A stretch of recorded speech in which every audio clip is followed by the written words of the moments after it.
Thank you, Robin. Great to be back. Welcome. This is HLN Now. I'm Michael Anos. First up, this.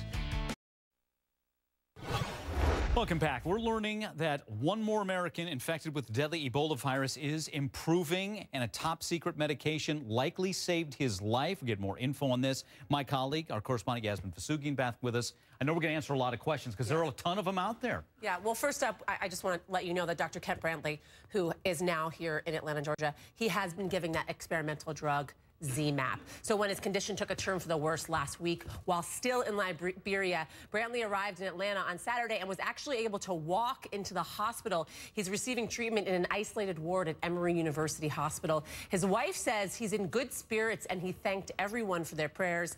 He is the first known Ebola patient to be treated on U.S. soil. A second American infected with Ebola will be flown to the U.S. tomorrow.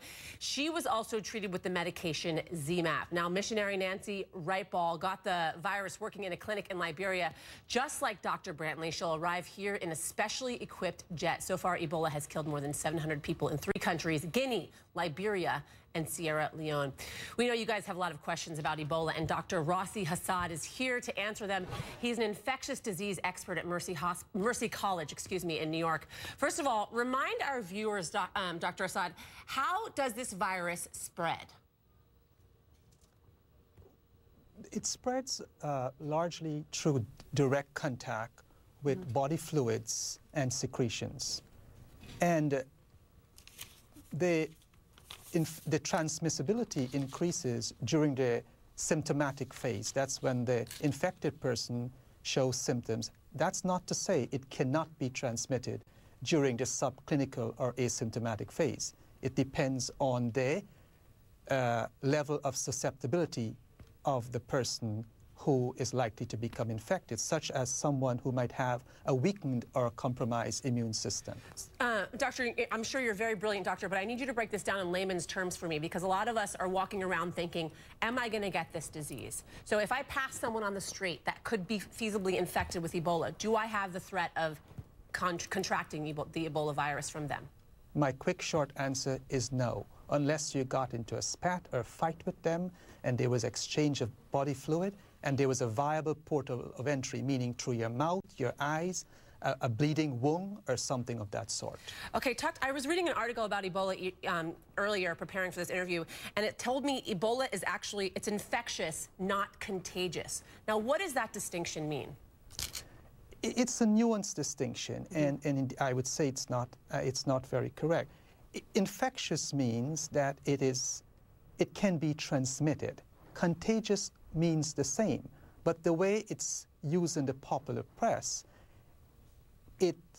contagious often connotes that it's not easily moved from one person or transmitted from one person to another. But I must say that the two words are synonymous in epidemiology and medicine. All right, I have some questions from some viewers, of course, because people are very concerned about the Ebola virus being on United States soil now. So Patty says, I thought people with dangerous viruses could not enter the U.S. I understand they are Americans, but common sense would say to treat them there, quarantined in an embassy or American clinic.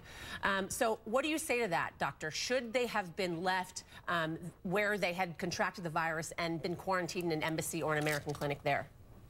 Well, there are two ways to answer that. One, in terms of our obligation to citizens of the United States, and the other is a political. I will take the one in terms of obligation and their right to the medical care offered in this country. It is clear that once someone is treated, their chances of recovery are very high, as we are beginning to see with the first victim who is being treated at Emory Hospital. Okay, doctor, I'm sorry to cut you off. I have another question from Joyce. She says, what is done with the sheets, the needles, the waste from these patients after their treatment or during their treatment, so that no other patients within the hospital contract it because of, the transfer of anything that can remain on any of those sheets, needles, or anything like that, or medical waste? Well, there are long-established procedures for treating that, such as strong chemical disinfectants and other such solutions. And then they are disposed of by way of being burnt or otherwise, never available to the public or anywhere else. And I personally have one more quick question, Doctor. ZMapp, this experimental drug that these doctors are being treated with, how effective is it? And how do we have access to this? Do we have more access to more vials of this? From what I understand, there are only 3 vials of ZMapp.